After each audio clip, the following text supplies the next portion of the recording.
All right, yo, what's going on, everybody? This is Between the Game Sports back again, and we have another great show. Great show.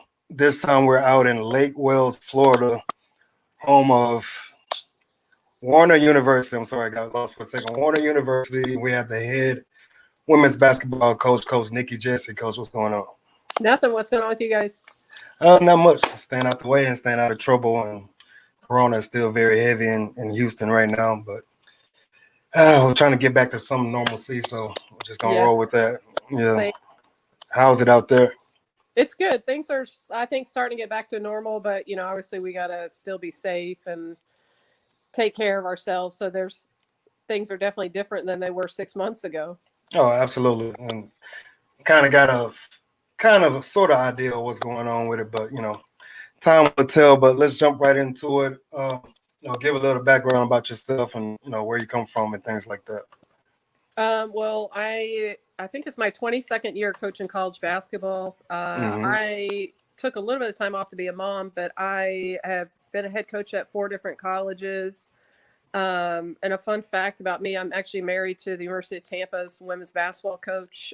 He and I were the first husband and wife in any sport and any level in the whole country to coach against each other. So, oh wow, yeah, we did that for about 3 years, and then I stepped away from coaching to raise our daughter, and I just got back into it about 2 years ago. So this is my second year at Warner. Where were you before? I was at St. Leo University. It's north of Tampa in Florida. It's a Division II. As a head coach at Lynn University. That's where I met my husband, and we coached against each other. And then before that, I was at a school called Martin Methodist College. It's in Tennessee. Okay. Yep. You've been kind of all over the place, but kind of regional, I guess you can say. Yeah. Yeah. So did some background and kind of read up your bio and read that you were an All-American. Not too many people can say that. So what was that experience like back then? Well, it was fun. I started playing basketball when I was 8 and just fell in love with it, and it kind of took on a life of its own, and it's led to a career. So it was exciting. I mean, I loved playing high school basketball, but college basketball is even better. So, and I love coaching it now. Okay, so you went to the University of Florida, correct? Right. I transferred from there, though, and I ended up at a Division II school called Rollins College in Orlando, and ended up playing there. I actually just got inducted into the Hall of Fame a year ago, and then I went on and played pro overseas just for a little bit, and decided I was too old to play and decided to come back, and I was going to start coaching. Okay, so, man, first of all, congratulations. Do you remember, like, any of those people that class year you were with? Any names that somebody might recognize from that time? Actually, my recruiting class at Florida was one of the top recruiting classes in the country, and I don't think it had anything to do with me. It was some of the other players. But, one of them was Muriel Page. She is a college coach now. She went on to be an All-American at University of Florida and played in the WNBA. One of my teammates was Delisha Milton, who went on to coach, and I think most recently was a head coach at Pepperdine, and she is. She'll be probably in the Hall of Fame for the WNBA if she's not already, but she was a phenomenal player as well. And Merlakia Jones, she's way before, I'm sure, most of your audience, but she went on and played in WNBA. So we had some pretty good players there for sure. Oh, absolutely. And this is back when Florida was like nationally ranked. I think we got as high as 8th in the country, so we were pretty good. Okay. Milton played for the Sparks, I believe. Yep, she did. Yeah, I remember that name. It just kind of brought back some memories. She's one of the people that's in that movie Love and Basketball. I had to see it again. It's been so long. You have to watch it. I got to see it again. Okay, so you played overseas and became a mother. Well, you were a coach and became a mother. But what actually led you into coaching? Did you go into college like thinking I'm going to be a coach, or just kind of happened that way? Yeah, I'm a little weird. I loved basketball since I was 8. Like, generally loved it. Played. I mean, I used to walk like 3 miles to the YMCA, dribbling a basketball to go play with the boys. I mean, I literally played basketball and loved it and watched it and just my whole life. So I always knew it. I didn't necessarily know I wanted to coach, but I knew I wanted to be around basketball. I didn't even think about getting into college coaching until probably I got into college, and I just didn't want to stop playing or just being around it. I just love like just watching it and just seeing the game, not necessarily as a fan, but I like watching, see how things develop, and the X's and O's stuff and the strategy. I love all that. Yeah, And absolutely. I think the competitiveness too. Like, I don't think I could never just sit at a desk all day. Like, I love wearing sweats to school or to work, So, and I love being around. Like, I don't necessarily like coaching high school versus like I love college age kids. That's just kind of my niche. I like kind of helping them develop who they are and figure out, what they're going to do with their lives as well.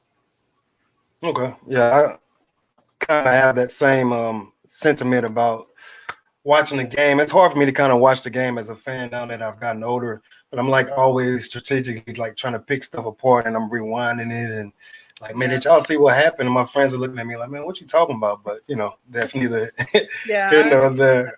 It's hard to turn it off, I guess you can say. Yes, it is. Yeah, and so we know where Warner University is at. So our Lake Wales, Florida. What's the biggest, I guess, city that's closest to that? We're right near, I guess, between Orlando and Tampa, but Orlando's probably the closest. We're maybe like 30 minutes, 40 minutes from Disney World. And then Tampa's about an hour. It's not very far. Okay. So in the campus, what is the campus like? What does it look like? I know I've been to Florida a couple of times and, the Sunshine State, but never been to the campus out there. Well, we're a pretty small campus. We're a Christian university. So I would say we're rural. We're out in the middle of the country kind of, but we're close enough to everything. So most of the kids that we recruit and the athletes that are there, pretty serious about their sports, because we're not like yours at Tampa, where my husband's at, is the big city, so there's lots of distractions there. I think at Warner, the kid, like my players I can hardly keep them out of the gym. Like, they're always in there shooting or playing, or if the gym's closed, they're like late at night. I mean, I'll hear them playing at like midnight out on the outside court. So, so they're pretty serious athletes. They kind of understand when they get there that, we expect them to be working on their game and, to really buy into what we're doing. Oh yeah, absolutely. Our college coach used to do that too. Just kind of leave the gym open and midnight. I was in Nacogdoches, Stephen F. Austin, small towns just like that, and there was really nothing else to do but kind of work on your game and get to the gym. But so I can totally see what those players are doing and trying to get done. But going from your playing career and then you played pro and then you came back to coach, what was the biggest adjustment that you had to make from going from playing to now being a coach? I think the biggest adjustment is, and I tell most coaches this too, is like, you have to be truly done playing. Like, it's not about you to get out there and play pickup with your players. Like, you're the coach, you're supposed to be, teaching them as you go. So if you still have like unfinished business as far as a player goes, then, it's important that you're completely done. Like, you're ready to move on to the next part. But I think the biggest thing is like, when I first got into it, and as I have continued through my coaching career, like what is my style of coaching going to be? And you get to think as a coach now at what you liked as a player, what you didn't like, and then you get to choose how you're going to coach. So, I had a lot of great coaches, so I took away from them. I still do some of the drills they did and things like that. But there's some, that you're like, okay, this is not really me. And I just try to figure out like what style I am. When you first start coaching, you're like, oh, I'm going to be like this coach. And then it doesn't fit my personality. So I have to go a different direction. Like, I'm not a huge yeller, not like I don't yell, but I can't be at that level all practice. I guess I'm an introvert by nature. So at practice, I'm obviously talking and stuff to them, but I can't stay at a level where, I'm just continually yelling or whatever. So I think you have to just figure out what your personality is and mesh it with coaching. And I think as a player, you go into coaching thinking, and you don't. Like, you have to figure it out and learn and adjust throughout. So really, like, your first couple of years, I think the biggest thing is just trying to figure out like what your style of coaching is and what's important to you, like what's your philosophy. And then you kind of, as as you mature as a coach and, you get more experience, you change that philosophy a little bit more, but typically you stay with your core values and like what's important to you as a coach to get across to your players. Absolutely. And just spoke about, core values, and then going from, your first couple of years coaching then now, and then just kind of adjusting. And I sent this question to you earlier. Are there any differences you see in players from when you first started coaching to now? I know they say kids have changed, but, sometimes it's neither here nor there. I think that's kind of garbage. I was thinking about that when I read your question. Like, Uh, I think too many people, that's like kind of a cop out where they're like, oh, the kids have changed. mhm. Well, the world has changed. Like, and I think kids are a lot smarter. Like and I know Bobby Knight's a phenomenal coach or was, but who really wants to be treated like that? Like, I mean, and I know we laugh about it and we all saw that growing up and like, Yeah. that's a good coach. But, you know, I don't think that that's the best way to go about stuff. I think if my players are scared of me or if they ever leave and they don't ever want to talk to me again, then I've probably Yeah. failed them as a coach. So I don't think kids have changed. I think they have a lot more on their plates than they ever have.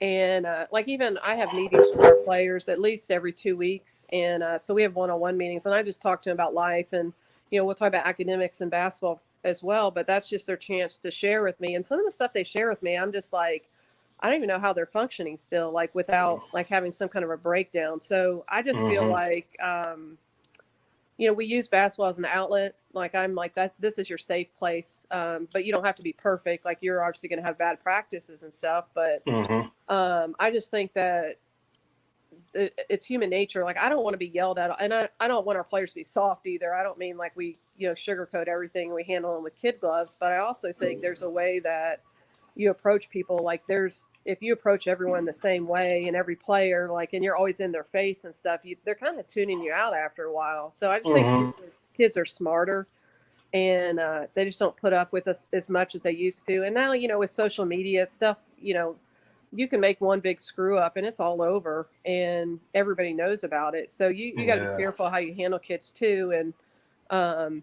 I think if there's a level of trust there and a level of respect on both ends, like I'm never going to get in the kid's face and curse them out. I'm not saying I don't ever curse at practice, but I mean, there's a difference between me saying, get your, butt on the line versus me saying, you're an effing idiot or something like that. Like there's just a big difference on how you handle people. So I don't necessarily think kids have changed. I think they're just maybe smarter, and us coaches have to be better at how we do handle them.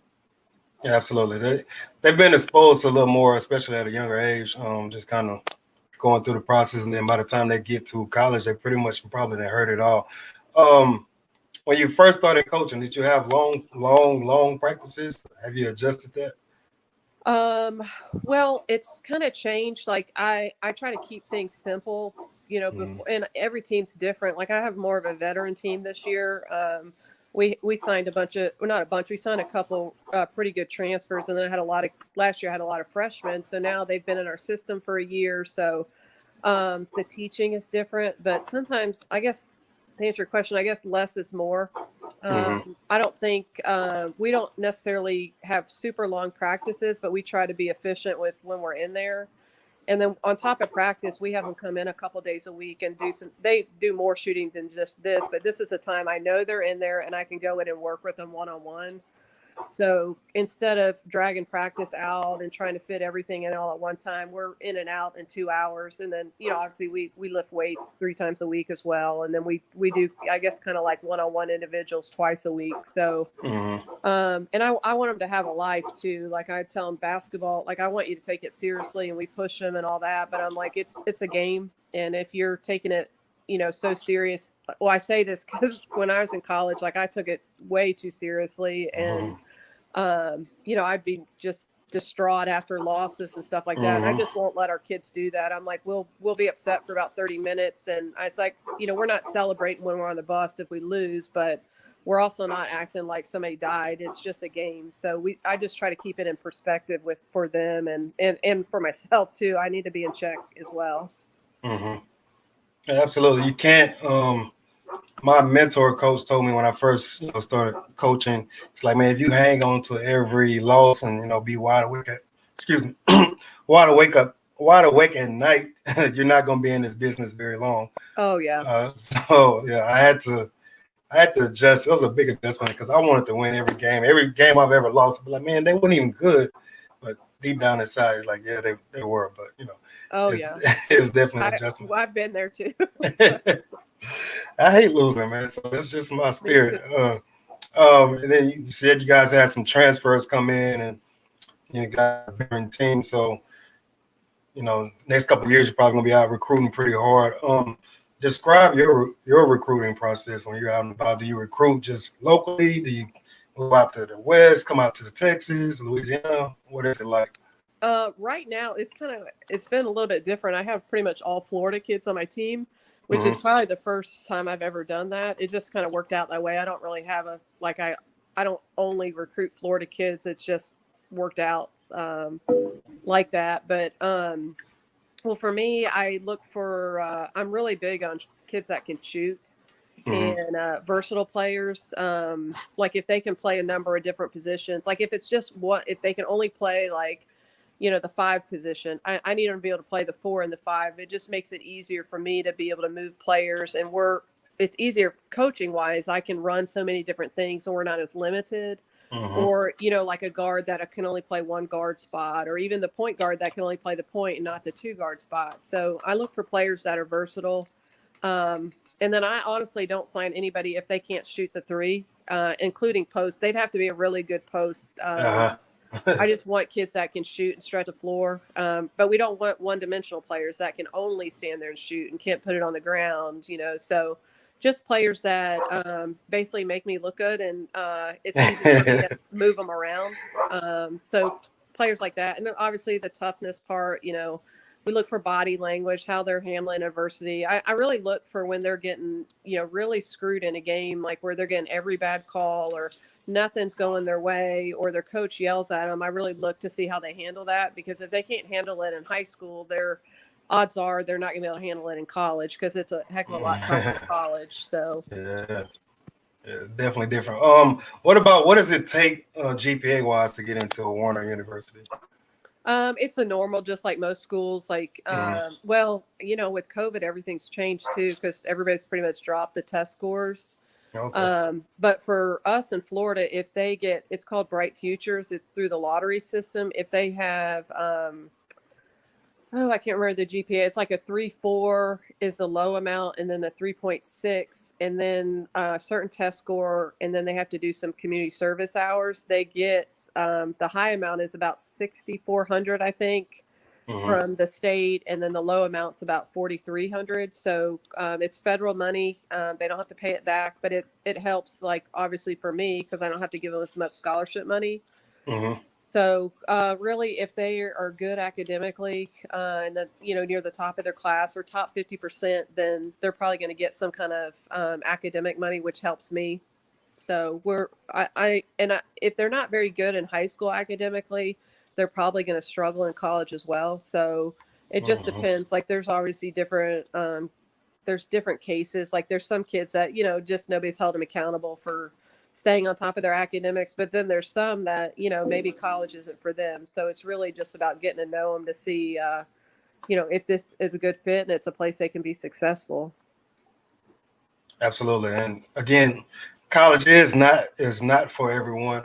And then a lot of people, high school kids, need to learn how to study. I don't think they really understand. In high school you can kind of get by, but in college you have to put in the time studying, just like you put in the time to play any sport that you're doing. And study was real big for us when I was in college, and that was a big adjustment for me, because I just kind of got by in high school, just like I'll just pass the test and not even worry about homework. It's kind of a smart but that was a long time ago. I think most people are like that, honestly. So and like you said, it is such an adjustment. Like you go to college and you're on your own. Like you get to make all these decisions yourself, and nobody's waking you up to go to class, and nobody's saying, hey, you know what? Maybe you shouldn't eat all that ice cream every single day, and So they get all this freedom, and then you throw in academics with it too, and they're like, whoa, I didn't know I had to actually study. So Yeah, and don't ever sign up for an 8 o'clock class if you're a freshman. You're not gonna make it. So you're not gonna make it. We have a saying on our team, our kids know too, because I always, with freshmen, at some point this year, I'll be like, you know what the best thing about being a freshman is? And they're like, what? I'm like, when it's over. I was like, because suddenly, like, you become a sophomore and you understand, like, you've kind of figured things out after making a bunch of mistakes. Yeah, absolutely. What do you guys do as a team, or how do you incorporate like team chemistry? I know it's kind of hard. People are coming from different backgrounds, different races, and things like that. What do you do as a coach, and what does the team do for us, like team bonding and team chemistry? We do a ton of stuff. I'm really big on that. Like I said, I don't want our kids I want this to be a good experience for them. And I tell them whether they're playing, like whether they're my best player or they're coming off the bench or they don't even play that much. Like, I want them to leave and have had a good experience. So we try to make it fun for them. I don't mean like fun where, we don't work hard when we're on the court, but so we just try to incorporate, like I actually just had a meeting about that today with our staff, how we're going to do it this year. Like last year, I just bought these silly snowballs. They're like cotton balls or whatever. I actually bought them for our family to have a snowball fight in the house. But so I had like 3 big boxes of these snowballs, and I just brought them to practice one day. And I was like, okay, I told them what we're doing. I just threw them on the ground, and we just had a snowball fight for like 10 minutes. And then they were running around. So I'm like, oh, that's some conditioning right there. So we try to have fun with it. I'm really big on getting to know each player. So I know like who they are and, what their needs are as an individual, how to coach them. And, so we get to know each other that way. But we do team dinners. We do, like I had all the team over to my house a couple weeks ago. And we have a pool, so just for them to hang out and swim and just, I guess, see me as a normal person and not necessarily as just a coach. But we do movie days. Like I don't know if you even know. I'm not sure how old you are, but if I may be way older than you. But they did a documentary about 20-something years ago on University of Tennessee's team called the Cinderella Season for women's basketball with Pat Summitt. So because when Shamika Holtzclaw played there, it was her sophomore year, I believe. So her freshman year, they won the national title. They just ran through everybody, won the title. Well, the following year, HBO did a documentary on them and followed them around. And, they had a rough year. They had the hardest schedule in the country, and they lost 10 regular season games. And they ended up winning the national title. They're still like the only team, I think, in history that lost that many games and ended up winning it all. So anyways, I just bought that documentary, and so I'll show it to my team at some point. And so we'll, order Olive Garden food, have it catered in, and do like a movie night. We've done that several times. We do tons. Like I came up with these little, I know it's so silly, but this is our last week of doing it because we've been practicing, but we do it for about 5 weeks. We do these Glue Buddy Awards. So it's a bottle of glue, and I just made it into like a little person, and they vote on it at the end of the week. They text me who their glue buddy is, or their glue buddy vote is for that week, and it's whoever they thought was the glue of the team. And they know it's not like the person that's dominating practice, or it's somebody that went above and beyond to do something for their teammates, even off the court and things like that. So they have to text me a name and tell me why. And then we present like a Glue Buddy Award, and we make it personalized for each player that wins it. So just things like that. I have regular meetings with my captains every Friday. So I have 3 captains, and they give me input about different things that we should be doing or how we can go about, keeping our team together. Like we just did a personality test this week. It takes like 5 minutes. They do it online, and they screenshot me the results. So I've compiled all the results, and there's 4 animals that they could be. They're a lion, an owl, I think a peacock, and a koala. And it gives all the characteristics of that animal and that person's personality. So what I do is I make a graph of each of the animals and each player that's under that animal. And it shows it. And I give them all the traits of that personality. And then I tell them the positive traits and the negative traits, and then how you have to approach that person.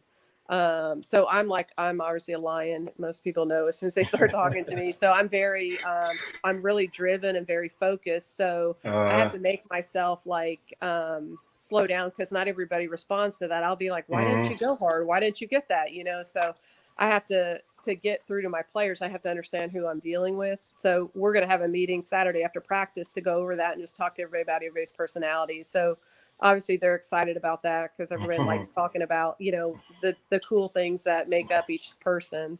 But even in that meeting, they know this week they have to think about something that they bring positive to the team and something they bring negative. So we talk about, we all have toxic traits. We all are, none of us are perfect. And we talk about that we're all, and I love basketball too, because I think it's all different walks of life. Like you have every background. So you have rich kids, you have poor kids, you have white kids, you have black kids, you have straight, you have gay, you have every different kind of person possible plays basketball. And it's probably different than any other sport, I think, anyways. And so I'm like, this is the real world. You have to get along with everybody. And I was like, there's no right or wrong. It's if we're not getting along, then, there's conflict and we've got to resolve it. And conflict is not necessarily bad. We talked quite a bit about, conflict is actually good if you're working through it, and it helps everybody to grow and to become stronger because of it. So everybody on our team, including me, has to say something positive that they bring to the team, but also something negative. And just one thing, and then we all talk about it, how can we work with each other on it? Like I have a couple kids, one in particular that comes across as, she's kind of a perfectionist, and she comes across as a little bit uncaring, I think, at times. But the kid is struggles with anxiety like crazy. So what is being perceived on the outside isn't necessarily who she is. So we just talk quite a bit about how to handle differences and things like that, like on the court and off the court, and just different personalities. So we spend quite a bit of time. I don't like to do stuff for not that doesn't serve a purpose. But I love team bonding stuff. I love them to have a great experience. We do quite a bit. I could honestly talk about that forever. So. That's all I got. Keep going. I know that you basically covered, all the spectrum. Oh, excuse me, my allergies are just killing me. So that means you have that means you have COVID. Down here, yeah, you get questioned real quick. Oh yeah. But you covered all the spectrum. I really like that, talking about the negative things the things that you're not good at. I guess you can say, like adults don't really do that very well. That's why we have a hard time adjusting and not willing to tell folks that they have bad traits. And I think that's great that you're starting off with the kids at that age, so when they get into the professional world, they can understand their flaws, their pros and their cons, and all that stuff like that. I still struggle with that to this day. So that's really great, and I really like the glue buddy idea. I might have to steal that one day. I'll send you a picture of one. All right, I'll take it. I'll take it. I didn't send you this question, but I meant to. What do you expect your players to get from you? After they're done playing with you, or what do you hope that they learn from you? Well, I hope that I tell them all the time. I'm like, I just don't want them to ever think I'm perfect. So I tell them, we had a really on Monday we had our worst practice we've had, and like I said, I think our team is pretty good, and we've got had some great practices. But we have some male practice players that came, and it was the first time they were there, and I don't think I did a good job preparing them for that. Like I tell our kids, we're going to play games, and you'll have a scouting report. You'll know what teams are going to do, and that's my job to prepare you. And I don't think I did a good job preparing you for practice. So it was horrible practice. They didn't, and they quit on plays. The effort wasn't there. It was just really not typical of them. So when I was driving home, I was thinking about it, and I was like, well, I'm thinking to myself, I failed them because I didn't get them ready for that practice. So before Tuesday's practice, we met, and we talked and discussed what we needed to do differently. And I told him I was sorry. I said, I don't think it's totally your fault. I said, now don't get me wrong, I'm still going to run the crap out of you if you practice like this again. I was like, and if we can't fix it, we'll at least be in shape. But I'm like, I'm not happy with your effort and that we quit and that we kind of like, it was almost like, we gave up, which is not typical of us.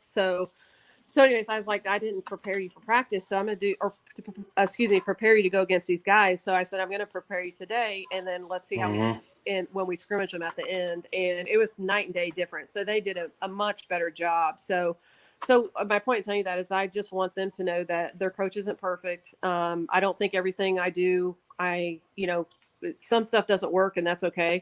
So I want them to leave and be like they were treated fairly. I want them to know that they were loved. If they don't think I care about them, then I really have failed them. So they'll see me like I'll get, be hard on them at practice. And then I'm talking to them afterwards, asking how their day went and stuff like that. So, if they leave and don't want to invite me to their weddings, then I failed them. So I think the biggest thing is just for me, the relationships. I think coaches have such an impact on people's lives, and I want it to be a positive thing, but I don't want them to leave and say that I was soft. I don't want to be Bobby Knight, but I don't want to be like, I want to speak truth to them. So they know, like, if they come talk to me that it's okay. And that, I'm still going to tell them, the truth and what I'm thinking, but I'm going to meet them wherever they're at. Like, and they're all on different journeys, they're all in different places. Usually seniors are obviously a lot more mature than freshmen. So you got to meet freshmen where they're at that moment. And I just want them to know that they're loved and treated fairly. Absolutely. And I was going to bring that up. I think every coach wants their kids, once they leave them, to understand that the coach was fair. From the worst kid to the best kid, from the tallest to the shortest kid. I think every coach wants their players to understand that they did the best they could and put them in the best situations to be successful on and off the court, but just being fair. Yep, absolutely. Yeah, so a couple more questions I'm throwing there. I didn't send these to you, meant to, but basketball in general. What do you think? What kind of changes would you like to see in basketball from any level? What Pros. changes? Yeah. Any changes you would like to see, or if not any changes? I like actually the changes we've made. I really don't want the 3-point line moved back any further. I'm okay with change. I know a lot of people hate. That's kind of my personality. I go with change. I think a lot of the changes we've made have been good. I would like the women's game I would like them to let us be a little bit more physical. I think I don't think in general we're allowed to play any kind of, contact seems to always be a foul. I think women are a lot stronger now than in the past and in better shape, more athletic. I'd like for women to be allowed to show some emotion. Like if a woman says anything, it's a technical immediately. Yeah, I've seen that. And I don't mean necessarily from the coaching standpoint. I mean from like the players. It's always like we're calming them down. The guys do it, and it's like, okay, oh well, that's just expected. So stuff like that. I never understood. I don't ever hear anybody talk about this, but I think the kickball rule is so stupid. It's just like a deflection with your hand. I never understood why the shot clock's reset. It should just be out of bounds with how much ever time's on the clock. So just really those things. But I like that we have a 10-second line now. I like that things are a little bit more consistent with the men's game. But those are the biggest ones, I think. Yeah, that's crazy. I never even thought about the kickball rule. I guess it's to stop people from getting hurt. Like you can kick the ball a little harder with your hand. I mean, yeah, I guess that's the only thing. But it always seems like I don't know. It just seems like it hits someone's foot or they stick it out. It's not like they're just like trying to play soccer with it. So I mean, I guess I understand just not to so people don't get hurt. But I'm always like, wow, that was a good play. Like I feel like you're getting punished for it. Okay, I got one for you. This is one of my changes I would like to see, and I guess you can't do it, but I really wish they would. I wish they wouldn't allow kids to shoot the 3-pointer until they get to middle school. I absolutely agree because our daughter is 10 and she's not allowed to shoot it. And she is probably strong enough now to, and she has pretty good form. But I think if she was allowed to shoot the 3 a while ago, her form wouldn't be very good. I just think too, it's hard to break that, when they're like dropping it and like shoving it up because they're not strong enough. It's hard to break those habits later on. Yeah, I can't stand it, man. I go to these little league games and kids are shooting threes and they running down the court, got these celebrations. I'm like, and but you're 1 one for for 10. yes. Oh my God. It drives me nuts, man. So I just sit back way in the back and try to, that's somebody's kid. So I'm not gonna say anything, but yeah. I agree. All right. So your favorite athlete of all time, any sport? Larry Bird. Oh, Larry Bird. And Larry Legend. Okay. That's my longest relationship ever because I've loved him since I was 8. He does not know it. Uh-huh. I have stalked him from afar. So Larry Legend, man, that guy's a lot of kids don't know. I caught his back when he hurt his back. I caught those days. yeah. My dad's favorite player was Magic. Oh yeah, I had one of my good friends was, and we used to have some verbal battles for sure. I bet. So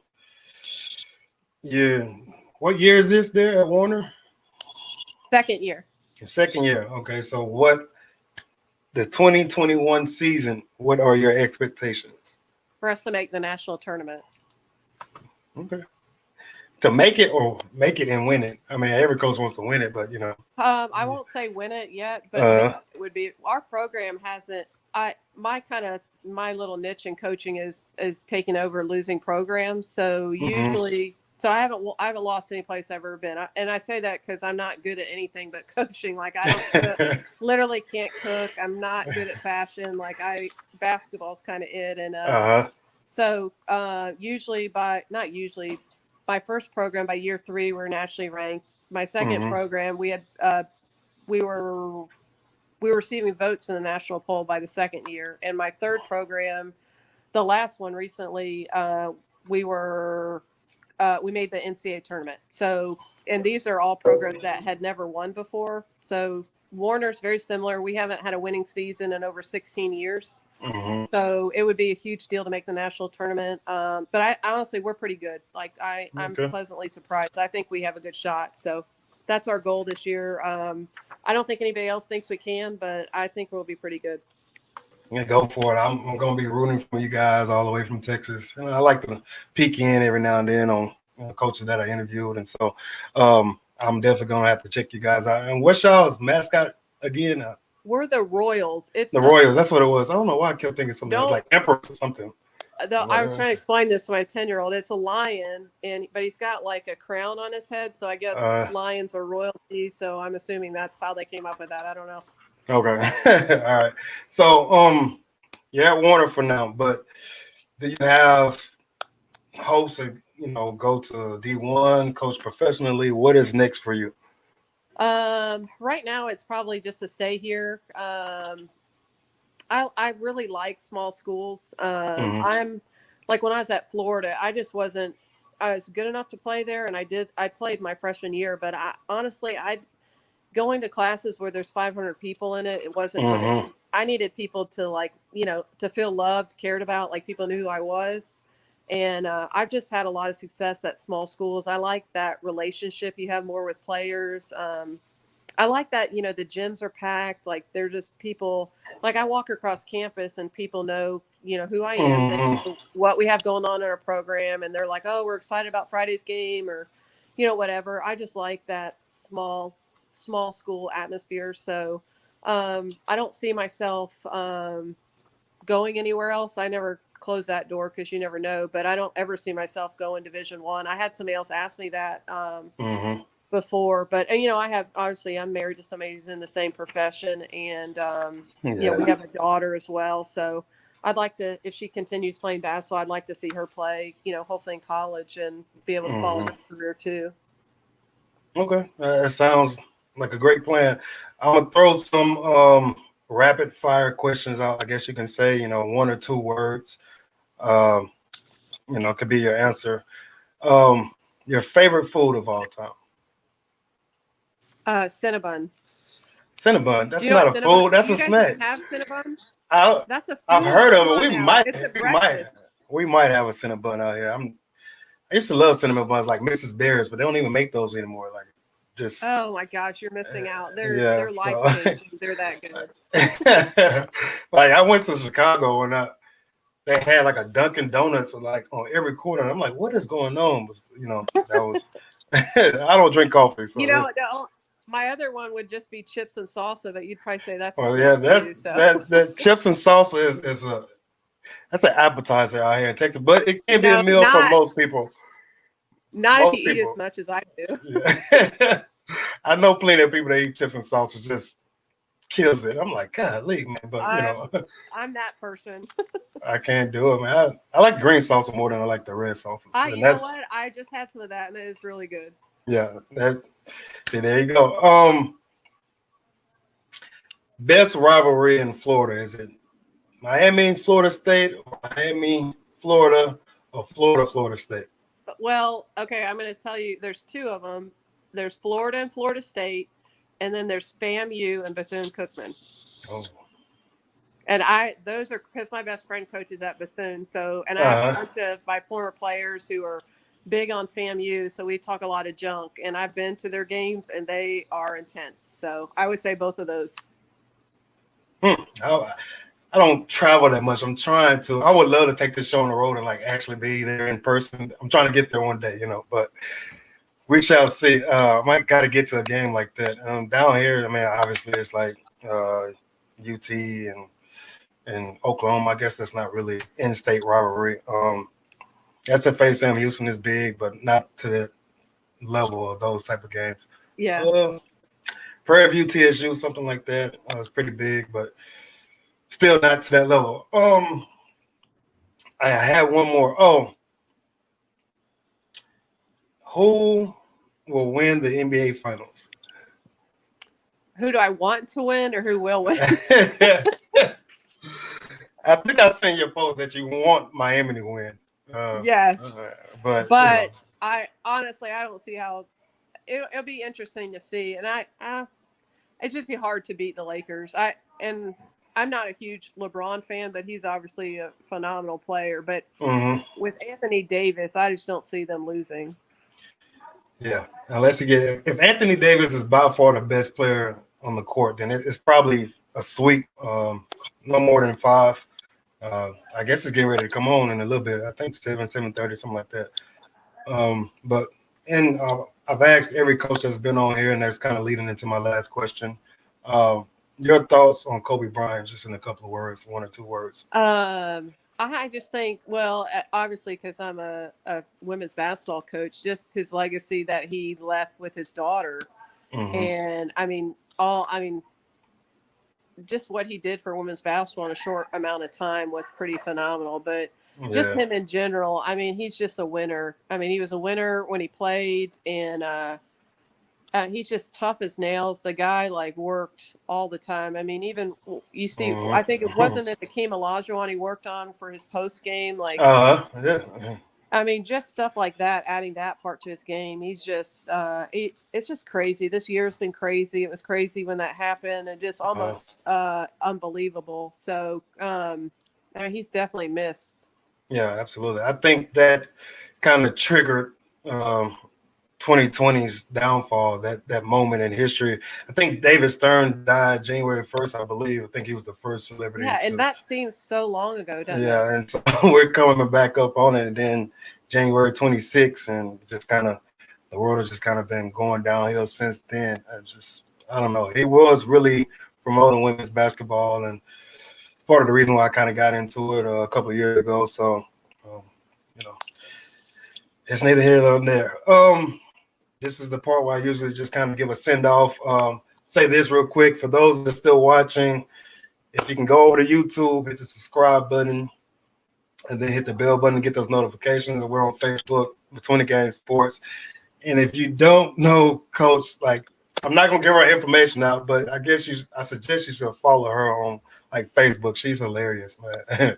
She has these crazy posts, man. She's hilarious. But Coach, if you got anything else to say, now's the time. No, thank you so much for having me. I love talking about basketball. So anytime. Okay, I'll definitely get back with you. Thank you for your time. Like I tell folks all the time, you cannot get time back. So for those who give you their time, really appreciate it. So I appreciate you coming on. All right. Thank you so much. All right. Have a good one. You too. Bye. Bye.